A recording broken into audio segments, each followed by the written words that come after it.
നിർണയാവകാശം ജില്ലാ കലക്ടർക്ക് കൊടുക്കുന്നു എന്നുള്ളതാണ്. വഖഫ് സ്വത്തുക്കൾ എല്ലാം ഒരു ഡിസ്പ്യൂട്ട് ലാൻഡാക്കി മാറ്റാൻ എന്ത് ചെയ്യാൻ പറ്റും? ഈ നിയമം അനുസരിച്ചുകൊണ്ട് കഴിയും. സർക്കാരിന് അവകാശപ്പെട്ടതാണ് ഈ ഒരു വഖഫ് ഭൂമി എന്ന് ആരെങ്കിലും ഒരാൾ കംപ്ലൈന്റ് ചെയ്താൽ മതി. ആ കംപ്ലൈന്റ് വന്നു കഴിഞ്ഞാൽ ആ കംപ്ലൈന്റ് നേരെ പോകുന്നത് ജില്ലാ കളക്ടറുടെ കയ്യിലാണ്. ആ ജില്ലാ കളക്ടറുടെ കയ്യിൽ എത്തിക്കഴിഞ്ഞാൽ അന്ന് മുതൽ ഒരു കാര്യവും പിന്നെ പാടില്ല. ഒരു നിർമ്മാണ പ്രവർത്തനം പറ്റില്ല, അതിന്റെ വരുമാനം എടുക്കാൻ പാടില്ല, മറവ് ചെയ്യാൻ പറ്റില്ല, ഒന്നും ചെയ്യാൻ പറ്റില്ല. കോൺഗ്രസ് മുസ്ലിങ്ങൾക്ക് കൊടുക്കുകയും ചില ഹൈന്ദവ വിഭാഗങ്ങൾക്ക് തടഞ്ഞു വെച്ചു എന്നതാണ്. ഈ ഒരു തോന്നല് സൃഷ്ടിക്കാൻ BJPക്ക് കഴിഞ്ഞിട്ടുണ്ട്. രാഹുലിനെ വ്യക്തിപരമായിട്ട് തടയാനായിരിക്കും ശ്രമിക്കുന്നത്. ഈ വിഷയത്തെ അവർ അതിനകത്തൂടെ തേജോവധം ചെയ്യാൻ ശ്രമിക്കും. ഏറ്റവും വലിയൊരു വിഷയം വെച്ചാൽ ഇനി കോൺഗ്രസ് എടുക്കേണ്ട പൊളിറ്റിക്കൽ സ്റ്റാൻഡ് എന്താണ്?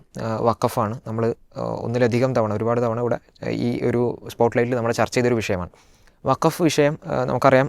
ഈ കഴിഞ്ഞ ഏപ്രിൽ 2-ാം തീയതി 2025 ഏപ്രിൽ 2-ാം തീയതി ലോക്സഭയിൽ അത് പാസ്സായി. അതിനുശേഷം ഇപ്പോൾ ഏറ്റവും അവസാനം രാഷ്ട്രപതി ഒപ്പിടുകയും ചെയ്തു.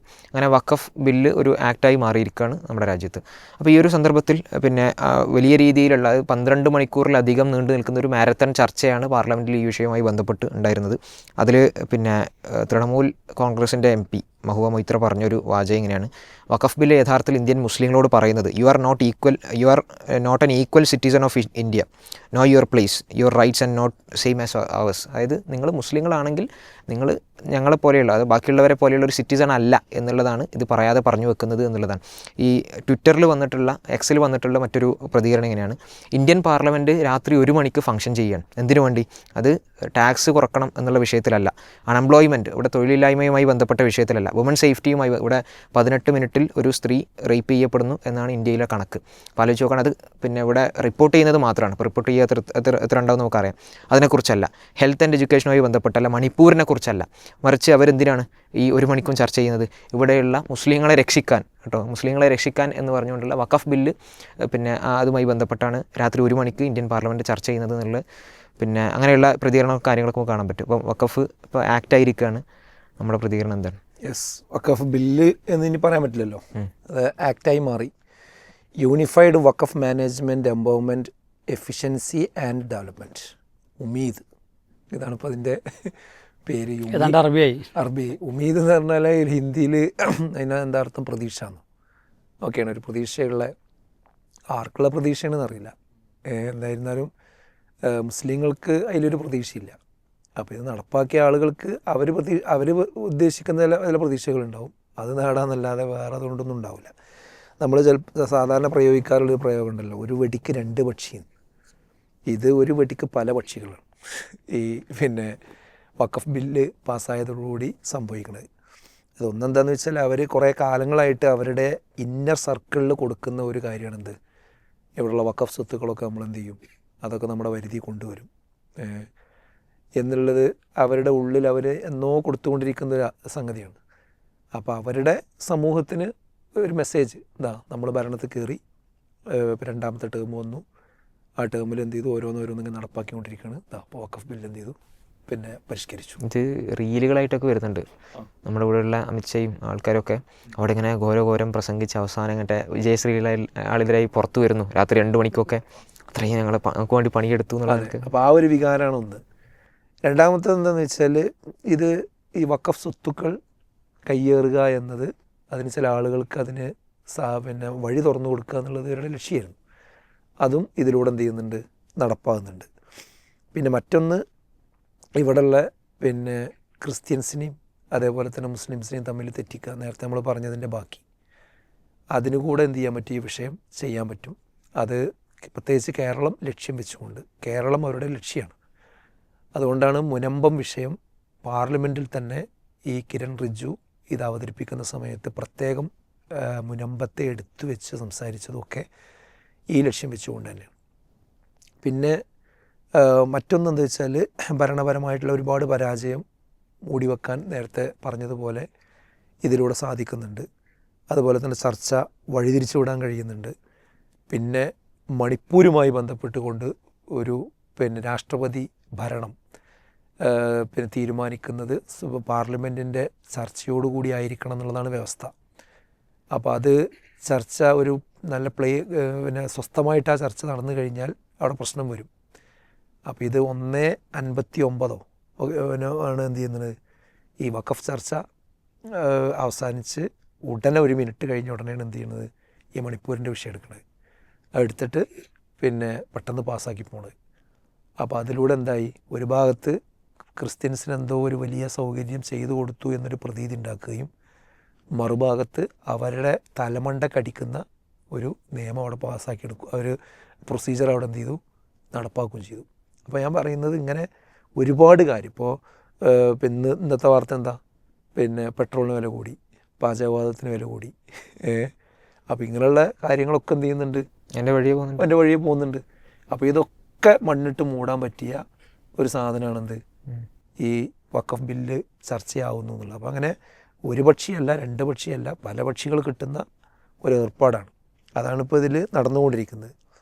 ഏതായിരുന്നു നമുക്കിതിൽ ഒരു സന്തോഷമുള്ള കാര്യം എന്താ വെച്ചാൽ, ഇന്ത്യ മുന്നണി എന്നുള്ള ആ ഒരു സംവിധാനം, ആ സംവിധാനം മുന്നോട്ട് വെച്ചപ്പോൾ അത് ഒരുപാട് ആശയങ്ങൾ എന്ത് ചെയ്തിട്ടുണ്ട്, മുന്നോട്ട് വെച്ചിരുന്നു.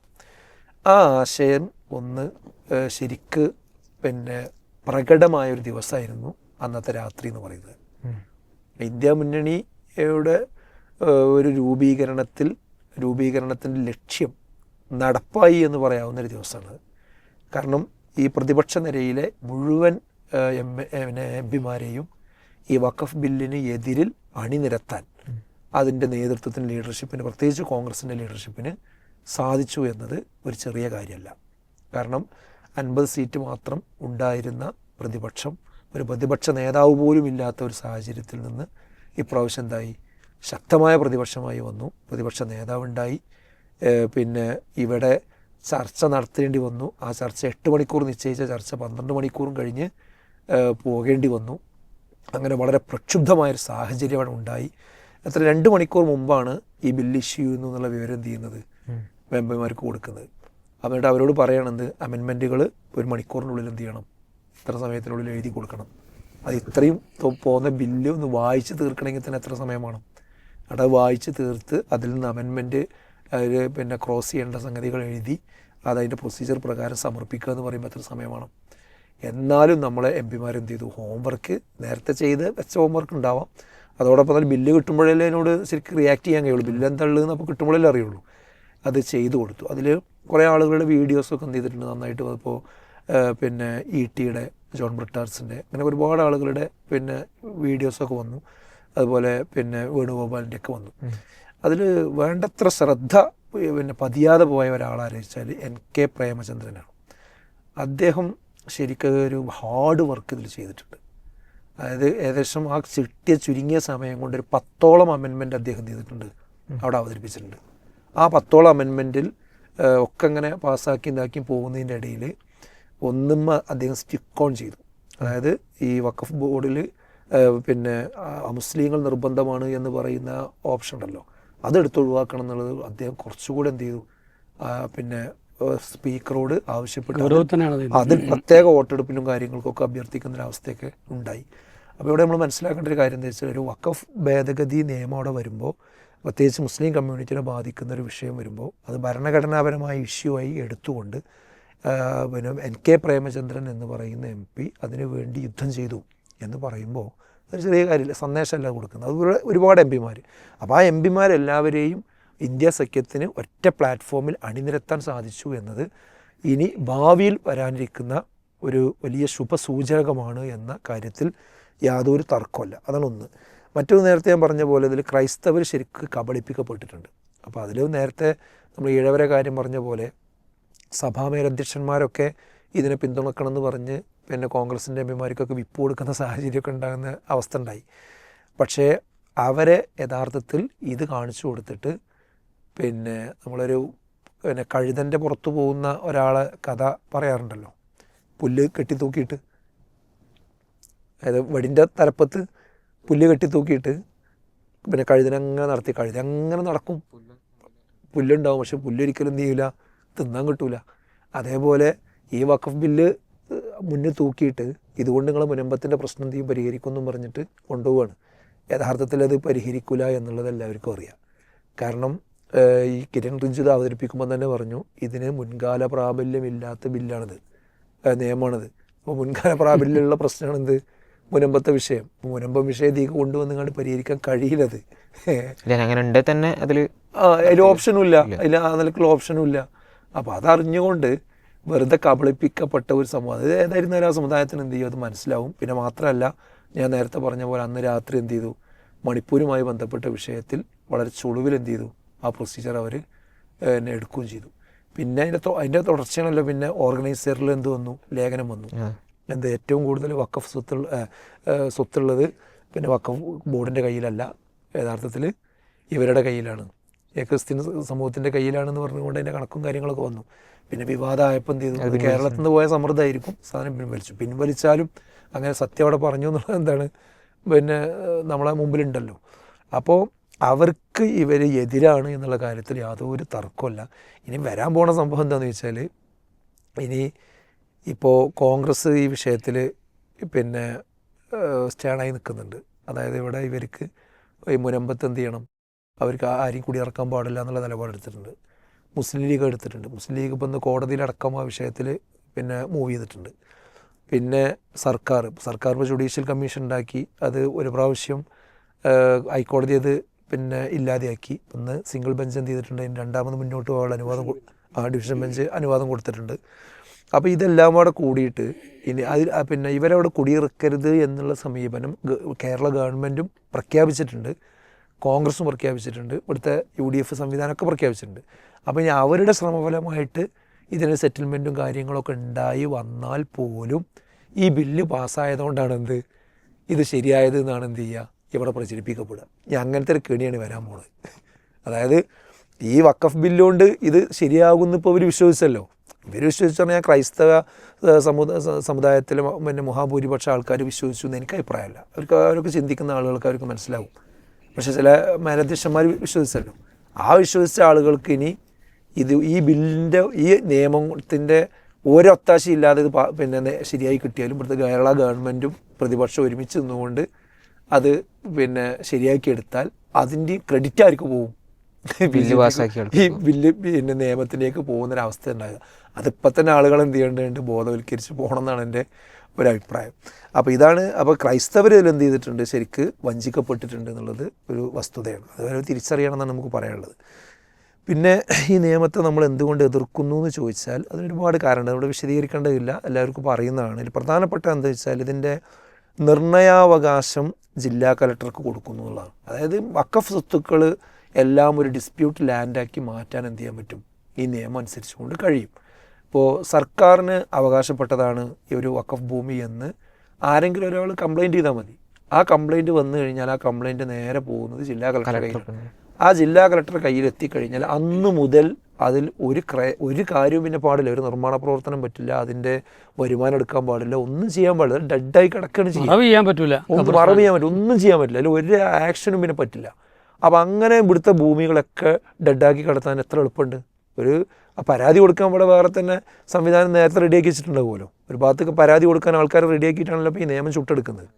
അപ്പോൾ ഇതിൻ്റെ ഏറ്റവും അടിസ്ഥാനപരമായ പ്രശ്നം അതാണ്. അതായത് ഇപ്പോൾ നടന്നുകൊണ്ടിരിക്കുന്ന വഖഫ് സ്വത്തുക്കളും കാര്യങ്ങളും ഒക്കെ ഡെഡായി ഒരു തർക്കഭൂമികളായി മാറ്റി ഫ്രീസറിലേക്ക് മാറ്റി വെക്കുന്നൊരു സ്വഭാവം എന്ത് ചെയ്യും. ഇത് തന്നെയാണ് ഇതിൻ്റെ ഏറ്റവും വലിയൊരു പ്രശ്നം. പിന്നെ 22 അംഗങ്ങളുടെ കേന്ദ്ര വഖഫ് കൗൺസിലിൽ പിന്നെ 10 പേര് മുസ്ലിം ആയാൽ മതി എന്നാണ്. ബാക്കിയുള്ളവരൊന്നും മുസ്ലിം ആയിക്കൊള്ളുന്നില്ല എന്നുള്ളതാണ് ഇത് മൊത്തത്തിൽ അതിൻ്റെ ഡെസിഗ്നേഷനുകൾ വെച്ച് നോക്കി നമുക്ക് കാണാൻ പറ്റുക. പിന്നെ 11 അംഗ വഖഫ് ബോർഡിൽ 2 അമുസ്ലിങ്ങൾ നിർബന്ധമായിട്ട് എന്ത് ചെയ്യണം, അതിലുണ്ടാകണം. അതിൻ്റെ CEO വരെ അമുസ്ലിമിനാകാം എന്നാണ്. അപ്പോൾ പിന്നെ മുസ്ലിങ്ങളെ സ്വത്തിൻ്റെ കാര്യത്തിൽ ഈ രീതിയിലേക്കാണ് എന്ത് ചെയ്യുന്നത്, ഇത് കൊണ്ടുവരുന്നതെന്ന് പറയുമ്പോൾ അത് തികഞ്ഞ വിവേചനമല്ലേ.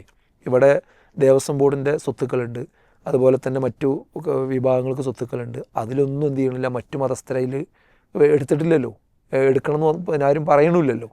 പക്ഷേ അതവിടെ മാറ്റി വെച്ചുകൊണ്ട് ഇതിന് മാത്രം ഇങ്ങനെ ബാധിക്കുമെന്ന് പറയുന്നത് തീർത്തും വിവേചനപരമായിട്ടുള്ള രീതിയാണെന്നുള്ള കാര്യത്തിൽ തർക്കമല്ല.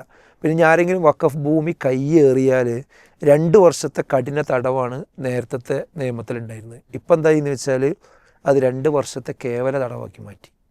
അതേ മാത്രമല്ല, പിന്നെ പണ്ട് ജാമ്യമില്ലാത്ത കുറ്റമായിരുന്നത് ഇപ്പോൾ ജാമ്യം കൊടുക്കാവുന്ന കുറ്റമായിട്ട് ചെയ്തിട്ടുണ്ട്, മാറിയിട്ടുണ്ട്. എന്നാൽ ഇത് കൈകാര്യം ചെയ്യുന്ന മുത്തവല്ലിക്ക് ഒരുപാട് നിയന്ത്രണങ്ങൾ വരികയും ചെയ്തു. മുത്തവല്ലി നേരത്തെ ഇതിൻ്റെ റിട്ടേണും മറ്റുള്ള കാര്യങ്ങളൊക്കെ 2 വർഷം പിന്നെ അത് മുടക്കി കഴിഞ്ഞാൽ അദ്ദേഹത്തിനെതിരെ ആക്ഷൻ വരുന്നതായിരുന്നു. ഇപ്പം എന്തായെന്ന് വെച്ചാൽ അത് 2 വർഷം 1 വർഷമാക്കി മാറ്റി. അങ്ങനെ അദ്ദേഹത്തിൻ്റെ പിന്നെ ഒരുപാട് ഇത് കുറച്ച് കൊണ്ടുവന്നു, അവകാശങ്ങൾ കുറച്ച് കൊണ്ടുവന്നു. കയ്യേറുന്ന ആളുകൾക്ക് വളരെ സൗകര്യപൂർവ്വമായിട്ടുള്ള സമീപനം ഉണ്ടായി. ഇങ്ങനെ ഒരുപാട് വിഷയങ്ങൾ എന്ത് ചെയ്തിട്ടുണ്ട്, ഇതിലുണ്ടായിട്ടുണ്ട്. അപ്പോൾ അതുകൊണ്ട് ഇത് തീർത്തും നമ്മുടെ പിന്നെ രാജ്യത്തിന് പറ്റുന്നതല്ല, അംഗീകരിക്കാൻ പറ്റുന്നതല്ല. അപ്പോൾ ഇനിയിപ്പോൾ എന്താ അതിന് മാർഗം എന്ന് ചോദിച്ചാൽ നിയമ പോരാട്ടം ഒരു വളരെ പ്രധാനപ്പെട്ട ഒരു കാര്യം തന്നെയാണ്. കാരണം എന്താ വെച്ചാൽ നിയമപരമായിട്ട് ഇപ്പോൾ പിന്നെ ഭരണഘടന നമുക്ക് നൽകുന്ന ഇപ്പോൾ ആർട്ടിക്കിൾ 26 അതേപോലെ ആർട്ടിക്കിൾ 30 ഇതിൻ്റെയൊക്കെ തികഞ്ഞ ഖണ്ഡനമാണെന്ത് പിന്നെ ഇപ്പം ചുട്ടെടുത്തിരിക്കുന്ന നിയമം. അതുകൊണ്ട് ഭരണഘടനയ്ക്ക് വിരുദ്ധമായ ഒരു നിയമം ഉണ്ടാക്കാൻ ഒരിക്കലും പാർലമെൻറ്റിന് എന്ത് ചെയ്യില്ല, പറ്റൂല.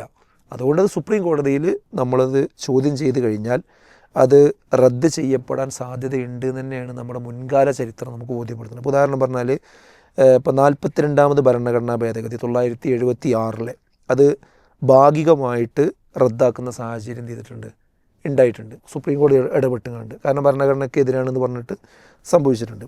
അതേപോലെ തന്നെ പിന്നെ representation of the people amendment and validation act 2013 അതും തന്നെ ഇതേപോലെ സുപ്രീം കോടതി ഇടപെട്ടുകൊണ്ട് നിർത്തിവെച്ചതാണ്. അതുപോലെ ട്രിബ്യൂണൽ റിഫോംസ് ആക്ട് 2021 ഈ നിയമത്തിലും സുപ്രീം കോടതി പിന്നീട് ചെയ്തിട്ടുണ്ട്, ഇടപെട്ടുകൊണ്ട് മാറ്റം വരുത്തിയിട്ടുണ്ട്. അതേപോലെ ഇൻഫർമേഷൻ ടെക്നോളജി പിന്നെ ആക്ട് 2008 അതും തന്നെ സുപ്രീം കോടതിൻ്റെ ഇടപെടലോടുകൂടി പിന്നെ ബാൻ ചെയ്യപ്പെട്ടിട്ടുണ്ട്. ഇങ്ങനെ പാർലമെൻറ്റ് പാസ്സാക്കിയ ധാരാളം നിയമങ്ങൾ സുപ്രീം കോടതി ഭാഗികമായിട്ടോ അല്ലാതെയോ സ്റ്റേ ചെയ്യുകയോ അല്ലെങ്കിൽ തിരുത്തുകയോ റദ്ദാക്കുകയോ ഒക്കെ എന്ത് ചെയ്തിട്ടുണ്ട്, മുൻകാലത്ത് ചെയ്തിട്ടുണ്ട്. അപ്പോൾ ഇതിൻ്റെയൊക്കെ ഒരു പൊതു സ്വഭാവം പിന്നെ എന്ത് ചെയ്തിരുന്നു വെച്ചാൽ ഇവയൊക്കെ ഭരണഘടനാ വിരുദ്ധമോ അല്ലെങ്കിൽ ഭരണഘടനയുടെ അടിസ്ഥാന സ്ട്രക്ചറിനെ തകർക്കുന്നതോ ആയ നിയമങ്ങളായിരുന്നു എന്നതാണ്. അതേ സ്വഭാവം എന്തിനുണ്ട്, ഈ ഇപ്പോൾ പാസ്സാക്കിയിരിക്കുന്ന വഖഫ് നിയമത്തിനുണ്ട്. അപ്പോൾ അത് ശരിക്ക് നല്ല വക്കീൽമാർ ഭരണഘടനേൻ്റെ ക്ലോസും കാര്യങ്ങളും വെച്ച് വാദിച്ചു കഴിഞ്ഞാൽ അതിൽ പ്രതീക്ഷ ഉണ്ട് എന്ന് തന്നെയാണ് മനസ്സിലാകുന്നത്. അതോടൊപ്പം എന്ത് വേണമെന്ന് വെച്ചാൽ ഈ വിഷയത്തെപ്പറ്റി തികഞ്ഞ അജ്ഞത ആൾക്കാരുടെ ഇടയിലുണ്ട്. ഒരുപാട് തെറ്റിദ്ധാരണകളാണ് ആൾക്കാർ എന്ത് ചെയ്തിട്ടുള്ളത് ഇപ്പോൾ വെച്ച് പോലെ. അതിൻ്റെ ഒരു ബോധവൽക്കരണം ശരിക്കും ഇവിടെ സമൂഹത്തിൽ എന്ത് ചെയ്യുന്നുണ്ട്, നടക്കേണ്ടതുണ്ട്. ഇപ്പോൾ വഖഫ് ട്രൈബ്യൂണൽ വഖഫ് ബോർഡിന് കീഴിലാണെന്നാണ് എന്ത് ചെയ്യണത്, പ്രചരിപ്പിച്ചുകൊണ്ടിരിക്കുന്നത്. അതിൻ്റെ വസ്തുത എന്താണെന്ന് വെച്ചാൽ വഖഫ് ട്രിബ്യൂണൽ എന്നത് സർക്കാർ ജഡ്ജിമാർ, അതുപോലെ അഡ്മിനിസ്ട്രേറ്റീവ് ഓഫീസർമാർ, മുസ്ലിം നിയമ വിദഗ്ധർ എന്നിവരടങ്ങുന്ന ഒരു സർക്കാർ ജുഡീഷ്യൽ സ്ഥാപനമാണ്. ഇതിന് വഖഫ് ബോർഡുമായി യാതൊരു ബന്ധം യഥാർത്ഥത്തിലില്ല. അതേപോലെ പ്രചരിപ്പിക്കുന്ന മറ്റൊരു കാര്യമാണ് എന്ത്, വഖഫ് ട്രിബ്യൂണലിൻ്റെ തീരുമാനത്തിനെതിരെ ഒരാൾക്ക് പിന്നെ ഒരു കോടതിയിലും പോകാൻ എന്ത് ചെയ്യാൻ കഴിയില്ല എന്നുള്ളതാണ്. എന്നാൽ അതിൻ്റെ വസ്തുത എന്താണെന്ന് വെച്ചാൽ 1995 വഖഫ് നിയമത്തിലെ സെക്ഷൻ 83(9) പ്രകാരം വഖഫ് ട്രിബ്യൂണലിൻ്റെ തീരുമാനം ഹൈക്കോടതിക്ക് പുനഃപരിശോധിക്കാനും റദ്ദാക്കാനും എന്ത് ചെയ്യും, കഴിയുന്നുള്ളതാണ്. അതുപോലെ വേറൊരു പ്രചാരണങ്ങൾ എന്താണെന്ന് വെച്ചാൽ വഖഫ് ബോർഡിന് ഏത് ഭൂമിയും സ്വന്തമാണ് എന്ന് പ്രഖ്യാപിക്കാമെന്നാണ്. അതിൻ്റെ വസ്തുത എന്താ വെച്ചാൽ മുസ്ലിം വിശ്വാസികൾ ദൈവപ്രീതി കാംക്ഷിച്ച് അവരുടെ വ്യക്തിപരമായ സ്വത്തുക്കൾ വഖഫായി നൽകുകയാണ്. ഭരണപരമായ സർവേയും നിയമപരമായ അന്വേഷണവും കൂടാതെ ഒരു സ്വത്തും വഖഫാക്കാൻ എന്ത് ചെയ്യില്ല, കഴിയില്ല. ആദ്യം വഖഫ് ബോർഡും പിന്നീട് സർക്കാരും അതുപോലെ ഭരണകൂടം ഒക്കെ എന്ത് ചെയ്യും, അത് സ്ഥിരീകരിക്കും. അപ്പോൾ അതും നിലനിൽക്കുന്ന കാര്യമല്ല. പിന്നെ പ്രചരിപ്പിക്കുന്നൊരു കാര്യമാണ് വഖഫ് ബോർഡ് മുസ്ലിങ്ങൾക്ക് വേണ്ടി മാത്രം പ്രവർത്തിക്കുന്നു, ഹിന്ദുക്കളോട് വിവേചനം കാണിക്കുന്നു എന്നുള്ളത്. യഥാർത്ഥത്തിൽ എല്ലാ മതങ്ങളുടെയും മതസ്ഥാപനങ്ങൾക്കായി ട്രസ്റ്റുകൾ രൂപീകരിച്ചിട്ടുണ്ട്. ഉദാഹരണത്തിന് ഇന്ത്യയിൽ ഹിന്ദു ട്രസ്റ്റുകളെ നിയന്ത്രിക്കുന്നത് 1882 ഇന്ത്യൻ ട്രസ്റ്റ് ആക്റ്റാണ്. ഇത് ട്രസ്റ്റുകൾ സൃഷ്ടിക്കുന്നതിനും കൈകാര്യം ചെയ്യുന്നതിനുള്ള തത്വങ്ങളും നിയമങ്ങളും ഒക്കെ ചെയ്തിട്ടുണ്ട്, അതിൽ വിശദീകരിക്കുന്നുണ്ട്. ഇങ്ങനെ ഒരുപാട് കാര്യം. ഇപ്പോൾ വഖഫ് ട്രിബ്യൂണൽ മുസ്ലിങ്ങൾക്ക് അനുകൂലമായി മാത്രമേ വിധി പുറപ്പെടുവിക്കുള്ളൂ എന്നാണ് പ്രചരിപ്പിച്ചുകൊണ്ടിരിക്കുന്നത്. യഥാർത്ഥത്തിൽ വസ്തുത എന്താ വെച്ചാൽ ട്രിബ്യൂണൽ സർക്കാർ ജഡ്ജിമാരുണ്ട്, ഏതെങ്കിലും മുസ്ലിം പണ്ഡിതന്മാർ അതിലില്ല. ഇതൊരു സർക്കാർ നീതിന്യായ സ്ഥാപനമാണ്, മതപരമായ ശൂറ കൗൺസിൽ അല്ല എന്ന് നമ്മൾ മനസ്സിലാക്കുന്നുണ്ട്. ഇങ്ങനെ ഒരുപാട് ഇപ്പോൾ ഈ പ്രചരിപ്പിക്കപ്പെടുന്ന കാര്യങ്ങളൊന്നും എന്തല്ല, വസ്തുതാപരമല്ല. ഇങ്ങനൊരു ബില്ല് കൊണ്ടുവരേണ്ട ഒരു സാഹചര്യം എന്ത് ചെയ്തിട്ടില്ല ഇവിടെ അല്ല. മുസ്ലിങ്ങൾ തൊട്ട് ആവശ്യം, മുസ്ലിങ്ങളുടെ ക്ഷേമത്തിന് വേണ്ടിയാണെന്നുള്ളത് നേരത്തെ പറഞ്ഞത്. ആ മുസ്ലിങ്ങളുടെ ക്ഷേമത്തിന് വേണ്ടിയാണ് മുസ്ലിങ്ങൾ ആവശ്യപ്പെടണ്ടേ. ഒരു സംഘടന എന്ത് ചെയ്തിട്ടില്ല, ഇങ്ങനെ ഒരു ഭേദഗതി വേണമെന്ന് ആവശ്യപ്പെട്ടിട്ടില്ല. അപ്പോൾ അത് പിന്നെ ഞാൻ 2 കാര്യമാണ് പറയുന്നത്. ഒന്ന്, നിയമ പോരാട്ടം ശക്തമാക്കണം. അപ്പോൾ ഒരുപാട് പിന്നെ സുപ്രീം കോടതിയിൽ ഹർജികൾ പോയിട്ടുണ്ട്, അത് നന്നായിട്ട് വാദിക്കണം. അതോടൊപ്പം സമൂഹത്തിൽ എന്ത് വേണം, എന്താണ് വഖഫ്, എന്തായിരുന്നു നേരത്തെ ബില്ല്, ഇപ്പോഴത്തെ അമെൻമെൻറ്റ് എന്താണ്, അതുകൊണ്ട് സംഭവിക്കണം എന്താണ്. ഇത് വെറും ഒരു മുസ്ലിങ്ങളെ മാത്രം ബാധിക്കുന്ന വിഷയമല്ല. അപ്പം ഈ ബില്ല് വരാൻ പോകുക എന്നുള്ള ചർച്ച വരുന്നുണ്ട്. അങ്ങനെ വരുമ്പോൾ അത് എല്ലാ സമുദായത്തിനെയും ബാധിക്കും. ഇങ്ങനെയുള്ള ഒരു ശരിക്കുള്ള ഒരു എഡ്യൂക്കേഷൻ എന്ത് ചെയ്യേണ്ടതുണ്ട്, ഇതിനെക്കുറിച്ച് നടക്കേണ്ടതുണ്ട്. അതോടൊപ്പം പ്രതിഷേധങ്ങൾ, ജനാധിപത്യപരമായ പ്രതിഷേധങ്ങൾ ഉയരേണ്ടതുണ്ട്. എന്നാൽ തീർച്ചയായിട്ടും ഇത് നമുക്ക് ഇല്ലായ്മ ചെയ്യാൻ പറ്റും. പിന്നെ ഇതിനൊക്കെ അടിസ്ഥാനപരമായി ചെയ്യേണ്ടതെന്ന് വെച്ചാൽ, ഇപ്പോൾ പ്രതിപക്ഷം ഒരു ശക്തമായ പ്രതിപക്ഷമായിട്ടുണ്ട്. അടുത്ത വർഷമാകുമ്പോഴേക്കും അവർ ഭരണത്തിലേറാനുള്ള പണിയെടുക്കുക എന്നതിനാവശ്യം. എന്നാൽ എല്ലാ പ്രശ്നത്തിലും എന്താക്കുക, ഏത് നിയമം പാസ്സാക്കിയതും തിരിച്ച് പാസ്സാക്കാൻ പറ്റുമല്ലോ, അതിന് പരിഹാരം. ഇതിൽ വിദേശത്തിൽ പിന്നെ സോഷ്യൽ മീഡിയയിലൊക്കെ ചർച്ച ചെയ്യുന്നൊരു സാധനം എന്ന് വെച്ച് കഴിഞ്ഞാൽ, മുസ്ലിങ്ങൾക്ക് വേണ്ടി നമ്മളിത് ചെയ്യുന്നു എന്നുള്ളൊരു വാദം പറഞ്ഞിരുന്നല്ലോ അവർ. മുസ്ലിങ്ങൾക്ക് വേണ്ടിയാണ് ഞങ്ങളിതൊക്കെ ചെയ്യുന്നത്. ഇതിപ്പം മുമ്പ് പിന്നെ ഇതേപോലെയുള്ള മറ്റു പല നിയമങ്ങളും അല്ലെങ്കിൽ ബില്ലുകളും പാസ്സാക്കി എടുക്കുന്ന സമയത്ത് ഇതേ വാചകങ്ങൾ പറഞ്ഞിരുന്നു, മുസ്ലിങ്ങൾക്ക് വേണ്ടിയാണ് ഞങ്ങളിത് ചെയ്യുന്നത് എന്നുള്ളത്. അപ്പോൾ അതിനാണ് നമ്മളങ്ങനെ കാണുന്നത്. അതിപ്പോൾ ഓൾറെഡി ഈ ഇതിൻ്റെ ഘടന പറഞ്ഞുകൊണ്ട് തന്നെ ഇപ്പം എന്താണ് അഷ്റഫ് പറഞ്ഞു, നമുക്ക് നേരത്തെ ഇപ്പോൾ NRC വന്ന സമയത്ത് അതിനെക്കുറിച്ചും ഇത് പറഞ്ഞിട്ടുണ്ട്. പക്ഷേ നമുക്കറിയാം മറ്റു രാജ്യങ്ങളിൽ നിന്ന് വരുന്ന മറ്റെല്ലാ പീഡിത മതസമൂഹങ്ങൾക്കും ഇവിടെ സിറ്റിസൺഷിപ്പ് കൊടുക്കും. അതേസമയം മ്യാൻമറിൽ നിന്നോ മറ്റോ വരുന്ന മുസ്ലിങ്ങൾക്ക് മാത്രം കൊടുക്കില്ലായിരുന്നു. ഇപ്പോൾ ഈ ഡൈവേഴ്സിൻ്റെ ആ വിഷയത്തിൽ മുസ്ലിം സ്ത്രീകളെ സഹായിക്കാൻ വേണ്ടിയാണെന്നാണ് മുത്തലാഖ് കൊണ്ടുവന്നത്. പക്ഷേ ഫലത്തിലെന്താണ്, മുസ്ലിം ഡൈവേഴ്സ് മാത്രം ക്രിമിനൽ ഒഫൻസാക്കിയിട്ട് പ്രഖ്യാപിച്ചു. അപ്പം ഇതുപോലെ ഒറ്റ ഉദാഹരണം നോക്കിയാൽ മതി. ഇന്ത്യൻ പാർലമെൻറ്റിൽ BJPക്ക് ഒരൊറ്റ മുസ്ലിം MP ഉണ്ടോ? ഒരു മന്ത്രി ഉണ്ടോ? ഒരു മുസ്ലിം മന്ത്രിസഭയിൽ? UP ഒരു MLA BJP ഉണ്ടോ? ഇല്ലല്ലോ. അതെന്താ വെച്ചാൽ മുസ്ലിങ്ങളെ സഹായിക്കാൻ വേണ്ടി എന്നുള്ള പദപ്രയോഗത്തിന് യാതൊരു അർത്ഥമില്ല. മാത്രമല്ല ഇതിനകത്തുള്ളപ്പം നമുക്ക് മുഴുവൻ പറയാൻ സമയമല്ല. ഇതിനകത്ത് ഒരുപാട് ക്ലോസുകൾ, ഈ ക്ലോസുകളെല്ലാം തന്നെ സമ്പൂർണ്ണമായ അർത്ഥത്തിൽ മുസ്ലിങ്ങളെ വഖഫ് സ്വത്തുക്കളിൽ നിന്ന് ഡിറ്റാച്ച് ചെയ്യാനുള്ളതാണ്. അവരുടെ അധികാരാവകാശങ്ങളെ ഇല്ലായ്മ ചെയ്യുന്നതാണ്. മാത്രമല്ല ഇപ്പോൾ ഏറ്റവും അടുത്തൊരു പ്രസ്താവന എന്ന് വെച്ചാൽ, വഖഫ് ബില്ലിനെതിരെ സംസാരിക്കുന്നവരെ രാജ്യദ്രോഹികളായിട്ട് പ്രഖ്യാപിക്കണം. 300 പേർക്ക് നോട്ടീസ് അയച്ചു. 2 ലക്ഷം രൂപയുടെ ഇതൊക്കെ വന്നിരുന്നു ഉത്തർപ്രദേശിൽ. 261ഓളം പള്ളികൾ മറ്റേതിനെതിരെ നോട്ടീസ് ആൾറെഡി എന്ത് ചെയ്തു, അയച്ചു കഴിഞ്ഞു എന്നാണ് പറയുന്നത്. അപ്പോൾ മാത്രമല്ല ഇതിനകത്ത് ഏറ്റവും അപകടം നോക്കൂ, സ്റ്റേറ്റുകൾക്കുണ്ടായിരുന്ന ചില അവകാശങ്ങളുണ്ടായിരുന്നു, ഇതൊക്കെ എന്ത് ചെയ്തു, എടുത്തു കളയുകയും ഇതിനെയും സെൻട്രലൈസ് ചെയ്തു. അപ്പോൾ വളരെ കൃത്യമായ ഒരു അജണ്ട വെച്ചുകൊണ്ട് തന്നെയാണ് BJP ഇത് കൊണ്ടുവന്നിട്ടുള്ളത്. അതിൽ സംശയമൊന്നുമില്ല. ഇനിയിപ്പോൾ ഇതേപോലെ ആൻറ്റി കൺവേർഷൻ ലോ വരുന്നുണ്ടായിരുന്നു, ആക്ട് വരുന്നുണ്ടെന്ന് പറഞ്ഞു. അപ്പോൾ അത് വരുമ്പോഴും എന്ത് പറയും, ഇത് മുസ്ലിങ്ങൾക്ക് വേണ്ടിയുള്ള ആണെന്ന് പറയാം. അതിൽ കാര്യമൊന്നുമില്ല. പറയാം ഭയങ്കര ഒരു വല്ലാത്തൊരു സ്നേഹമാണെന്നുള്ളത്. പിന്നെ വേറൊരു ഇത് വന്നു വെച്ച് കഴിഞ്ഞാൽ, പിന്നെ ചില ഇടങ്ങളിൽ നിന്നെങ്കിലും രാഹുൽ ഗാന്ധി, പ്രിയങ്ക ഗാന്ധി ഇവരൊന്നും ഇതിൽ സംസാരിക്കാത്തത് അതിലൊരു രാഷ്ട്രീയമായിട്ട് ഒരു പിന്നെ താല്പര്യമില്ലായ്മയാണ് എന്നുള്ളൊരു രീതിയിലൊരു അല്ല, വളരെ ഗൗരവമുള്ള നമ്മൾ മനസ്സിലാക്കേണ്ട ഒരു വിഷയമാണത്. എന്നുവെച്ചാൽ ഇത് എവിടുന്ന് വന്നു? വ്യക്തമായ അജണ്ടയോടെയാണ് ആ ഒരു ചർച്ച. ശരിക്കും പറഞ്ഞു കഴിഞ്ഞാൽ കോൺഗ്രസ് ഏറ്റവും നന്നായിട്ട് ഓർക്കസ്ട്രേറ്റ് ചെയ്ത ഒന്നായിരുന്നു ആ ചർച്ച. കാരണം വ്യക്തമായിട്ട് മുന്നണിയെ ഒന്നിച്ചു നിർത്തി ആരൊക്കെ സംസാരിക്കണം എന്നുള്ളത് വ്യക്തമായിട്ട് നിശ്ചയിച്ചു. മാത്രമല്ല മുസ്ലിം സമുദായത്തിൽ നിന്നല്ല, ഇതര സമുദായങ്ങളിൽ നിന്ന് ആളുകളെ തിരഞ്ഞെടുത്തുകൊണ്ട് അവരെ കൊണ്ട് തന്നെയാണ് അതൊക്കെ പറയിപ്പിക്കുന്നത്. അത് ഒരു കൃത്യമായ രാഷ്ട്രീയ ബോധം ഉൾക്കൊണ്ട് തന്നെ ചെയ്തതെന്നാണ് ഞാൻ കരുതുന്നത്. മാത്രമല്ല എല്ലാ കാര്യത്തിലും രാജീവ് ഗാന്ധിനെ സംസാരിക്കണമെന്നുണ്ടോ? അല്ല, രാഹുൽ ഗാന്ധി സംസാരിക്കണമെന്നല്ലോ. അത് യഥാർത്ഥത്തിൽ മറ്റു നേതാക്കളെ ഉയർത്തി കൊണ്ടുവരണമെന്നുണ്ടെങ്കിലും പാർലമെൻറ്റിൽ അവരുടെ ശബ്ദം ഉയരണം, ഇത്തരം പ്രസംഗങ്ങൾ മറ്റാളുകൾ കേൾക്കണം. അപ്പോൾ ഒരു മുന്നണി എന്നുള്ള അർത്ഥത്തിലും കോൺഗ്രസിൻ്റെ തന്നെ ഒരു രാഷ്ട്രീയ ഭാവിക്കും ഒരുപാട് നേതാക്കൾ ഉണ്ടായി വരേണ്ടതുണ്ട്. ഇനി വേറൊരു എന്താ, ചിലപ്പോൾ നമുക്ക് ഹൈബി ഈഡനെ പോലുള്ളവർ ആരോഗ്യ മുനമ്പത്തെ നേരിട്ട് ബാധിക്കുന്ന അദ്ദേഹത്തിൻ്റെ പാർലമെൻ്ററി സീറ്റിലാണ്. എന്നിട്ട് പോലും അദ്ദേഹമാണ് ഏറ്റവും ശക്തമായിട്ട് അവിടെ എതിരെ സംസാരിക്കുന്നത്. അപ്പോൾ അതൊക്കെ നന്നായി തന്നെ അവർ ശ്രമിച്ചിട്ടുണ്ട്.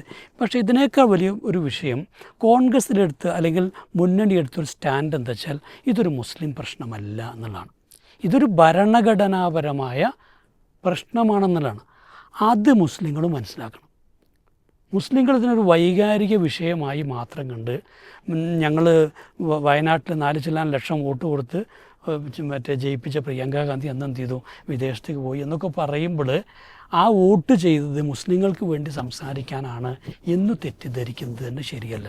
ഇന്ത്യക്ക് വേണ്ടി നിലകൊള്ളാൻ, ഇന്ത്യയിൽ പ്രത്യേകിച്ചും നിലവിലുള്ള രാഷ്ട്രീയ സാഹചര്യത്തെ മാറ്റാൻ ഉതകുന്ന എന്ത് സ്ട്രാറ്റജിയാണ് വേണ്ടത്, അതിനു വേണ്ടി പ്രവർത്തിക്കേണ്ട സമയമാണത്. ഞാൻ ഒന്നും കൂടെ കൃത്യമായിട്ട് പറയാം, മുസ്ലിങ്ങൾ മനസ്സിലാക്കേണ്ടത് ഇപ്പോൾ ഒരിക്കലും കോൺഗ്രസ് മുസ്ലിങ്ങൾക്ക് വേണ്ടി നിലകൊള്ളേണ്ടതല്ല, മുസ്ലിങ്ങൾക്ക് വേണ്ടിയല്ല സംസാരിക്കേണ്ടത്. കാരണം അങ്ങനെയുള്ള ഒരു ആംഗിളിലേക്ക് കോൺഗ്രസ് പോയാൽ അത് നോർത്ത് ഇന്ത്യയിലെ രാഷ്ട്രീയ സാഹചര്യം മനസ്സിലാക്കാതെ പറയുന്നതാണ്. നമുക്കറിയാം, ഇപ്പോൾ വയനാട്ടിൽ ലീഗിൻ്റെ കൊടി കാണിച്ചിട്ട് പാകിസ്ഥാൻ്റെ കൊടി കെട്ടി എന്ന് പറഞ്ഞുകൊണ്ട് അവിടെ പ്രചരണം നടത്തി. എന്നുവെച്ചാൽ പാകിസ്ഥാന് വേണ്ടിയാണ് രാഹുൽ ഗാന്ധിയും കോൺഗ്രസ് നിലകൊള്ളുന്നതിൽ സമാനമായ രീതിയിൽ ഈ അവിടെ ആൾറെഡി ഉണ്ടാക്കിയിട്ടുള്ളൊരു പോളറൈസേഷൻ ഉണ്ട്. എന്നുവെച്ചാൽ കോൺഗ്രസ് മുസ്ലിങ്ങൾക്ക് വേണ്ടി നിലകൊള്ളുന്ന പാർട്ടിയാണ്.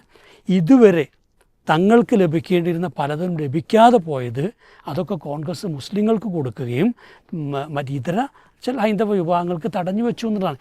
ഈ ഒരു തോന്നൽ സൃഷ്ടിക്കാൻ BJPക്ക് കഴിഞ്ഞിട്ടുണ്ട്.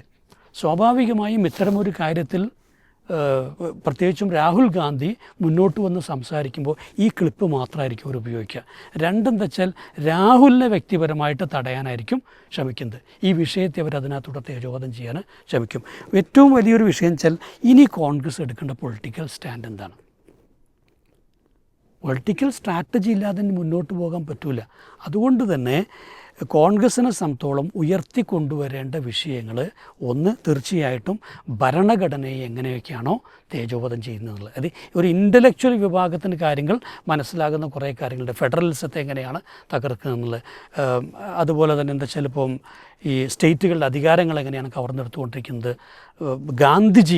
ഗാന്ധിജിയെ നമ്മളൊരു മൂല്യബോധത്തിൻ്റെ ഒരു വാല്യൂ സിസ്റ്റത്തിൻ്റെ ഒരു പ്രതീകമായിട്ടുള്ള രാഷ്ട്രീയ ഒരു വാല്യൂ സിസ്റ്റത്തിൻ്റെ പ്രതീകമായിട്ടുള്ള ഗാന്ധിജി എങ്ങനെയാണ് തകർത്തുകൊണ്ടിരിക്കുന്നത്, ഈ കാര്യങ്ങളൊരു ഭാഗത്തുണ്ട്. മറ്റൊരു ഭാഗത്ത് ഇവിടെ കർഷകരെന്നുള്ളത് അവരെന്ത് ചെയ്യുന്നു, ഒരു പൂർണ്ണമായിട്ടും സാമ്പത്തികമായ നഷ്ടത്തിലേക്ക് പോയിക്കൊണ്ടിരിക്കുന്നുള്ള വിഷയം. എങ്ങനെയാണ് ഇവിടുത്തെ പൊതുമേഖലാ സ്ഥാപനങ്ങൾ വിറ്റുതുലക്കപ്പെട്ടുകൊണ്ടിരിക്കുന്നത്, ആരാണിത് വാങ്ങുന്നതെന്നുള്ളത്. സാമ്പത്തിക രംഗം തകർന്നുകൊണ്ടിരിക്കുകയാണ്. ഈ തകർച്ചയുടെ പല കണക്കുകളും വരുമ്പോൾ തന്നെ എന്തെങ്കിലും ഒന്ന് പുതിയ സാധനം എടുത്തിട്ട് എന്ത് ചെയ്യും. അപ്പോൾ കോൺഗ്രസിനെ ഉയർത്തിക്കൊണ്ടുവരുന്ന മുസ്ലിം രാഷ്ട്രീയമൊന്നുമില്ല, മുസ്ലിങ്ങൾ പീഡനം മാത്രമല്ല, മറിച്ച് ഇവിടുത്തെ മുഴുവൻ ജനങ്ങളും എങ്ങനെയാണോ ഇനിയൊരു 5 കൊല്ലം കൂടെ ഈ BJP സർക്കാർ നിലനിന്നാൽ തകർന്നടിയാൻ പോകുന്നത്, ഈ രാജ്യം എങ്ങനെയാണ് നശിക്കാൻ പോകുന്നുള്ളത്, ഈ വിഷയത്തെ തന്നെയാണ് ഉയർത്തിക്കൊണ്ടുവന്നത്. നികുതി ഘടന മാറ്റിയതിലൂടെ സ്റ്റേറ്റുകളൊക്കെ ഇരക്കേണ്ട അവസ്ഥയിലേക്ക് എത്തിക്കഴിഞ്ഞിട്ടുണ്ട്. അപ്പോൾ ഇതെല്ലാം സെക്യുലറിസ്റ്റ് എന്നുള്ള പദം ഉപയോഗിക്കാൻ വയ്യ. പദം ഉപയോഗിച്ച് കഴിഞ്ഞോ അത് മുസ്ലിം പ്രീണനമെന്നാണ് പറയുക. അപ്പോൾ ഇങ്ങനെ ഈ ഒരു രാജ്യത്തിൻ്റെ ഒരു പൊതുബോധത്തെ വല്ലാതെ മലിനമാക്കിയിട്ടുണ്ട്, അല്ലെങ്കിൽ ബയസ്ഡാക്കിയിട്ടുണ്ട്.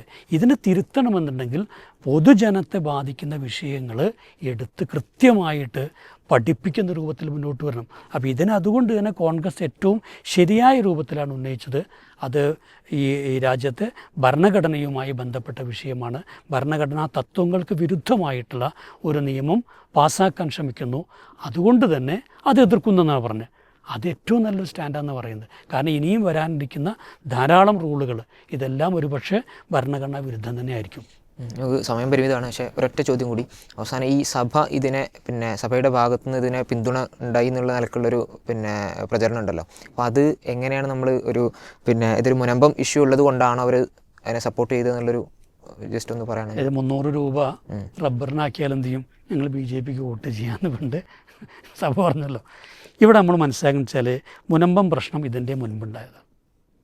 വഖഫ് ബില്ല് വരുന്നതിൻ്റെ അത് ഇനിയിപ്പോൾ ഈവൻ അമെൻമെൻറ്റ് 2013 അമെൻമെൻറ്റ് വരുന്നതിൻ്റെ മുൻപ് എത്രയോ വർഷങ്ങൾക്ക് മുൻപ് എന്ത് ചെയ്യുന്നുണ്ട്, മുനമ്പം ഇഷ്യൂ നിലനിൽക്കുന്നുണ്ട്. ഞാൻ പറയുന്നത് വെച്ചാൽ ഇവിടെ KCBCയെ പോലെയുള്ള ധാരാളം സ്വത്തുക്കൾ കൈയടക്കി വെച്ചിട്ടുള്ള ക്രിസ്തീയ സഭകൾ ഒരു ജീവൻ മരണ പോരാട്ടത്തിലാണ്. അവരെ സംബന്ധിച്ചോളം അവരുടെ ഈ അധികാരവും അവരുടെ സമ്പത്തും അവർക്ക് സംരക്ഷിക്കണം. എന്നാൽ അത് കൃത്യമായ അളവിൽ തന്നെ BJPയുടെ ടാർഗറ്റിലാണ് നിൽക്കുന്നത്. ഇപ്പോൾ ഈ ഓർഗനൈസർ ഇതിങ്ങനെ എന്താ പറയുക, ഈ ബില്ല് പാസ്സായതിൻ്റെ തൊട്ട് പിറ്റേ ദിവസം അവരുടെ ഓൺലൈൻ ഇതിനകത്ത് ഈ ലേഖനം പ്രസിദ്ധീകരിച്ച ഒരു അബദ്ധം എന്ന് കരുതുന്നുണ്ടോ? ഒരബദ്ധമല്ല. കാരണം വർഷങ്ങളുടെ പാരമ്പര്യമുള്ള കൃത്യമായ പ്ലാനിംഗ് ഉള്ള ഒരു മാഗസിൻ തന്നെയാണ് ഓർഗനൈസർ. വളരെ കൃത്യമായിട്ടാണ് ഇനി എന്ത് ചെയ്യണ്ട വല്ലാണ്ട് കാരണം ഈ ക്രിസ്തീയ സഭകളും എന്ത് പറയുന്നു, മുസ്ലിങ്ങളുടെ കയ്യിൽ ഒരുപാട് സ്വത്തുണ്ടെന്ന് ഞാൻ വർത്താനായിട്ടൊന്നും വരണ്ട, എൻ്റെ കാര്യം ഞങ്ങൾക്ക് അറിയാം, അതുകൊണ്ട് എപ്പോൾ വേണമെങ്കിലും എന്ത് ചെയ്യാം, പിടിക്കാൻ പറ്റും എന്നുള്ള ഒരു കൃത്യമായ സൂചന കൊടുത്ത് അതിലൂടെ തന്നെ എന്ത് ചെയ്തു, അവരെ സംബന്ധിച്ചുള്ള ഭയപ്പാട് വന്നു. മാത്രമല്ല ഈ ചർച്ച് ആക്ട് വേണമെന്നുള്ളത് ഇന്നുള്ളൊരിതല്ല. മദ്രാസിൽ ഹൈക്കോടതി എന്ത് ചെയ്തു, വളരെ നേരത്തെ തന്നെ ഇങ്ങനെ ചോദ്യം ചോദിച്ചിരുന്നു. PR കൃഷ്ണയ്യർ ഭരണപരിഷ്കാരങ്ങളുടെ ഭാഗമായിട്ട് വെച്ച കാര്യങ്ങളിൽ ഇത് വരണമെന്ന് വന്നിട്ടുണ്ട്. ഇത് മാത്രമല്ല ഹൈന്ദവത്തിൻ്റെ വിഷയത്തിലൊക്കെ. അപ്പോൾ ചുരുക്കി പറഞ്ഞാൽ കർദിനാൾ ആലഞ്ചേരിക്കെതിരെ എന്ത് ചെയ്യും, ഈയിടെ കേസ് വന്നു. ധാരാളം ഈ ക്രയവിക്രയങ്ങളൊക്കെ ഇത്തരത്തിലുള്ളതുകൾ നിലനിൽക്കുന്നുണ്ട്. ഇന്ത്യയിലെ കണ്ണായ സ്വത്തുക്കൾ പലതും ഇത്തരത്തിലുള്ള സഭകളുടെ കീഴാണുള്ളത്. അത് സംരക്ഷിക്കാൻ വേണ്ടി അവർ ക്രിസ്ത്യാനികളെ വേണമെങ്കിൽ ബലി കൊടുക്കും. ഞാനങ്ങനെ തന്നെ പറയാം. ആ സമയത്ത് ചർച്ച എന്ന് വെച്ചാൽ അപ്പുറത്ത് പിന്നെ വൈദികരായിട്ടുള്ള ആൾക്കാരെ ആക്രമിക്കുന്നു എന്നുള്ളതാണ്. അതാണ് അത് ഇവരെ അപ്പോൾ അത് അവിടെ മനസ്സിലാക്കാൻ വെച്ചാൽ ഒന്നാമതായിട്ടെന്ന് വെച്ചാൽ ഈ ആക്രമിക്കപ്പെടുന്ന ഇവിടെ ഇവാഞ്ചലിസ്റ്റുകളുടെ വലിയൊരു നെറ്റ്വർക്ക് ഉണ്ട്. ഇതുപോലെ തന്നെ പുതിയ സഭകൾ ഒരുപാടുണ്ട്. കേരളത്തിൽ പോലും 10-40ഓളം ന്യൂജൻ സഭകളുണ്ട് എന്നുള്ളതാണ്. ഒരു വ്യക്തി അദ്ദേഹം തോന്നുന്നു ഇവരൊക്കെയാണ് ഇന്ന് യഥാർത്ഥത്തിൽ നമ്മളുടെ ഭാഷയിൽ പറഞ്ഞാൽ അവിടെ ദൈവത്തെ നടത്തുന്നത്, ഈ കൺവേർഷൻസൊക്കെ നടത്തുന്നത്, പുതിയ ഈ ക്രിസ്തീയ സമൂഹങ്ങൾ ഉണ്ടാക്കിയെടുക്കുന്നവരാണ്. ഈ KCBC പോലെയുള്ളവരൊക്കെ ഈ അധികാരത്തിൻ്റെ തലപ്പത്തിരുന്ന് അവരുടെ അരമനകളിലിരുന്ന് സുഖിക്കുകയാണ് ചെയ്യുന്നത്. അവർക്ക് അവരുടെ ഈ സ്വത്ത് സംരക്ഷിക്കാനുള്ള ശ്രമം മാത്രമേ ഉള്ളൂ. ഇതൊരിക്കലും സാധാരണ ക്രിസ്ത്യാനിയെ സംരക്ഷിക്കാനോ സാധാരണ ക്രിസ്ത്യാനിക്ക് എന്തെങ്കിലും നിലയ്ക്കുള്ള ഗുണം വരുത്താനോ വേണ്ടിയുള്ളതല്ല.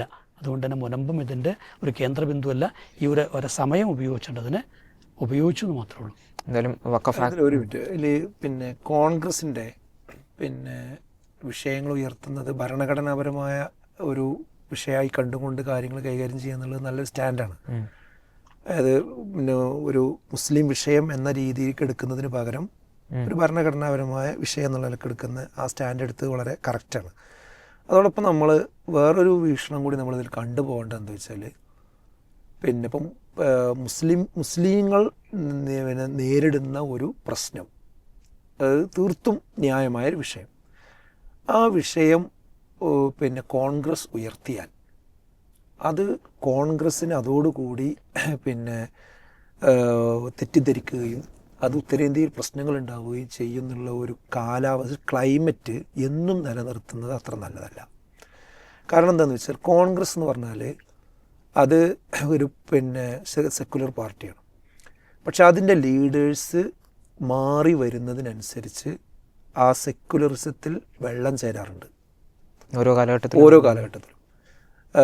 ആരാണോ ആ സീറ്റിലിരിക്കുന്നത്, ആരാണോ അത് കൈകാര്യം ചെയ്യുന്നത്, അവരുടെ വീക്ഷണത്തിനും അവരുടെ ചിന്താഗതികൾക്കും വളരെ വേഗത്തിൽ കോൺഗ്രസ്സിന് എന്ത് ചെയ്യാൻ പറ്റും, സ്വാധീനിക്കാൻ കഴിയും.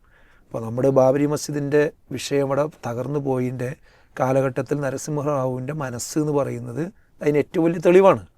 അതുപോലെ ആ കാലഘട്ടത്തിൽ അതിന് ഒത്താശ ചെയ്ത് കൊടുത്ത ആൾക്കാരുടെ മനസ്സ് അതിൻ്റെ പ്രശ്നമാണ്. അവർ കോൺഗ്രസ് ആയിക്കൊണ്ടിന് എന്ത് ചെയ്യണത്. അപ്പോൾ നമ്മൾ എന്ത് ചെയ്യണമെന്ന് ചോദിച്ചാൽ കോൺഗ്രസ് ഒരു ന്യൂനപക്ഷത്തിൻ്റെ ഒരു പ്രശ്നത്തെ ഉയർത്തി കാണിച്ചാൽ, പ്രത്യേകിച്ച് മുസ്ലിം കമ്മ്യൂണിറ്റിൻ്റെ ഒരു പ്രശ്നത്തെ ഉയർത്തി കാണിച്ചാൽ അത് മറ്റുള്ളവർക്ക് വേദനിക്കും, പ്രയാസമാകും, അത് കോൺഗ്രസിൻ്റെ ക്രെഡിബിലിറ്റിക്ക് തകരാറ് വരും എന്നുള്ള ആ ഒരു ആഖ്യാനം കോൺഗ്രസ്സിന് നമ്മൾ പതിച്ചു കൊടുക്കാൻ പാടില്ല. അത് കോൺഗ്രസ് ഇവിടെയുള്ള എല്ലാ മതവിഭാഗങ്ങൾക്കും അവരുടെ അവകാശങ്ങൾക്കും ഒക്കെ നിലനിൽക്കും. അത് ക്രിസ്ത്യൻ ഇപ്പോൾ ചർച്ച് ആക്ട് വരികയാണെങ്കിൽ ഞങ്ങൾ ശക്തമായിട്ട് എതിർക്കുന്നു, ഇപ്പോൾ VD സതീശൻ പറഞ്ഞില്ലേ. അതേപോലെ വഖഫ് ആക്ട് വന്നാൽ ഞങ്ങൾ ശക്തമായി എതിർക്കും. അതുപോലെ തന്നെ വേറൊരു വിഭാഗത്തിന് പ്രശ്നം വന്നാൽ ഞങ്ങൾ എതിർക്കും. അതിനെ വളരെ നമ്മൾ പൊതിഞ്ഞ് അതൊരു മുസ്ലിം പ്രശ്നമല്ല എന്ന് വരുത്തിയ ശേഷം മാത്രമേ കോൺഗ്രസ്സിനെ അഡ്രസ്സ് ചെയ്യാൻ പാടുള്ളൂ എന്നുള്ളിടത്തേക്ക് എല്ലാം എന്ത് ചെയ്യാൻ പറ്റില്ല, സെറ്റ് ചെയ്യാൻ പറ്റില്ല. അങ്ങനെ സെറ്റ് ചെയ്ത് കഴിഞ്ഞാൽ എന്താ വെച്ചാൽ ഇനി വരാൻ പോകുന്ന വിഷയങ്ങളൊക്കെ മുസ്ലിങ്ങളെ നേരിട്ട് ബാധിക്കുന്ന വിഷയങ്ങളാണ്. അതിലൊന്നും കോൺഗ്രസ്സിന് തൊടാൻ പറ്റില്ല എന്നുള്ള രൂപമാണ് വരിക. അത് കോൺഗ്രസ്സിന് തൊടണമെങ്കിൽ എന്ത് വേണം, ഇങ്ങനത്തെ ഒരു സംഗതി ആയാലേ തൊടാൻ പറ്റുള്ളൂ എന്നുള്ളൊരു പ്രിവിലേജിലേക്ക് എന്ത് ചെയ്യാൻ പറ്റില്ല, കോൺഗ്രസ്സിനെ നമ്മൾ തള്ളിവിടാൻ. കോൺഗ്രസ് എല്ലാവർക്കും വേണ്ടി എന്ത് ചെയ്യണം, വാദിച്ചു കൊണ്ടിരിക്കണം. അതിന് പറ്റുന്നൊരു കാലാവസ്ഥ അവിടെ രാജ്യത്ത് നിന്ന് ഇല്ലാതെ ആയിക്കൊണ്ടിരിക്കുന്നതിനെ തിരിച്ചു പിടിക്കാണ് വേണ്ടത്. അല്ലാതെ അതിനനുസരിച്ച് എന്ത് ചെയ്യാൻ പാടില്ല, നമ്മളെല്ലാവരും മാറില്ല. കോൺഗ്രസ്സിനെ സ്ഥിരമായി വിമർശിച്ചുകൊണ്ടിരിക്കണം. ഞാനതാ പറയാം. അത് സ്ഥിരമായിട്ട് കാരണം കോൺഗ്രസ് വിമർശനങ്ങളിലൂടെ തന്നെയാണ് കാര്യങ്ങൾ എന്ത് ചെയ്യുന്നത്, കൃത്യമായിട്ട് അതിൻ്റെ ചാനലിലേക്ക് വരൽ. പക്ഷേ കോൺഗ്രസിൻ്റെ അസ്തിത്വത്തെ നിഷേധിക്കാൻ പാടില്ല എന്നുള്ളതാണ്. കോൺഗ്രസിനെ വിമർശിക്കുന്നത് ഗുണകാംക്ഷാപരമായിട്ടായിരിക്കണം, അല്ലാതെ കോൺഗ്രസ് എന്നുള്ള സംവിധാനം പ്രശ്നമാണ്, അതിവിടെ ഇല്ലാതെയാകണം എന്ന രീതിയിലേക്ക് വിമർശനങ്ങൾ പോകുന്നതാണെന്ത് എപ്പോഴും കോൺഗ്രസിനെ ക്ഷീണം ചെയ്യുക. ആ വിമർശനം ഇവിടെ വേറെ രാഷ്ട്രീയ എതിരാളികൾ നടത്തുന്നതാവും. പക്ഷെ മുസ്ലിം പക്ഷത്തു നിന്ന് കോൺഗ്രസിൻ്റെ അസ്തിത്വത്തെ നിലനിർത്താൻ അത് എന്തായിരുന്നു കോൺഗ്രസ് എന്ന് കോൺഗ്രസിന് ഇടക്കിടക്ക് എന്ത് ചെയ്യണം, ബോധ്യപ്പെടുത്തിക്കൊണ്ടിരിക്കണം. മൗലാന അബുൽ കലാം ആസാദിൻ്റെ പിന്നെ സംവിധാനമാണ്. അതുപോലെ മുഹമ്മദ് അബ്ദുറഹ്മാൻ സാഹിബിൻ്റെ പിന്നെ കോൺഗ്രസ്സാണ്. അവർ ഉയർത്തിപ്പിടിച്ച ഒരു അസ്തിത്വവും വ്യക്തിത്വം ഉണ്ട്. അതുപോലെ തന്നെ ഇപ്പോൾ കോൺഗ്രസിൻ്റെ ഉത്തരവാദപ്പെട്ട പിന്നെ MLA-മാർ MP-മാർ പിന്നെ മുസ്ലിങ്ങൾ എന്നുള്ള പരിഗണന കിട്ടിങ്ങാണ്ട് MLA-മാരായ ആൾക്കാരുണ്ട്, MP-മാരായ ആളുകളുണ്ട്. അവർ ഇപ്പോൾ പിന്നെ എന്താ പറയുക, മുനമ്പത്തെ വിഷയം ഹൈബി ഈഡൻ എത്ര ആർജവത്വത്തോടു കൂടിയാണ് ഞാൻ അതിൻ്റെ സമുദായത്തിൽപ്പെട്ട ആളാണെന്ന് പറഞ്ഞുകൊണ്ട് അവിടെ വെട്ടിയത്. അതിൻ്റെ പേരിൽ പിന്നെ അവിടെ കോൺഗ്രസ്സിനൊരു പോറൽ വരുന്നില്ലല്ലോ, ആർക്കും എന്തില്ല. ഹൈബി ഈഡൻ എന്ത് ചെയ്തു, ക്രിസ്ത്യാനികൾക്ക് വേണ്ടി വാദിച്ചു, അല്ലെങ്കിൽ ക്രിസ്ത്യൻസിൻ്റെ ഒരു മനസ്സ് വെച്ച് ഞാൻ ക്രിസ്ത്യാനിയാണെന്നുള്ള സ്വത്വബോധം ശരിക്കും പുറത്തേക്ക് വെച്ചുകൊണ്ട് വാദിച്ചു. അതുകൊണ്ട് അവർക്ക് എന്തൊരു പരിക്കുണ്ടായി ആരും ചിന്തിക്കണില്ല. എന്നാൽ ഇപ്പുറത്തെ ഷാഫി പറമ്പിൽ പറഞ്ഞ പ്രശ്നമാകുകയാണെങ്കിൽ അതിനെ നമ്മൾ ചികിത്സിക്കണേ. ഷാഫി പറമ്പിൽ ഞാൻ മുസ്ലിമാണ്, എൻ്റെ പ്രശ്നമാണ്, ഞങ്ങളുടെ സമുദായത്തിൻ്റെ പ്രശ്നമാണ് എന്ന് കോൺഗ്രസിൻ്റെ ഒരു പ്ലാറ്റ്ഫോമിൽ നിന്നുകൊണ്ട് പിന്നെ ഒരു മുസ്ലിം MP-ക്ക് പറയാൻ കഴിയണം. അങ്ങനെ പറഞ്ഞു പോയിട്ടുണ്ട് പിന്നെ കോൺഗ്രസിൻ്റെ MP-മാരൊക്കെ കഴിഞ്ഞ കാലഘട്ടത്തിൽ പോയിട്ടുണ്ട്. അത് പറഞ്ഞാൽ തന്നെ ആകെ പ്രശ്നമാവും.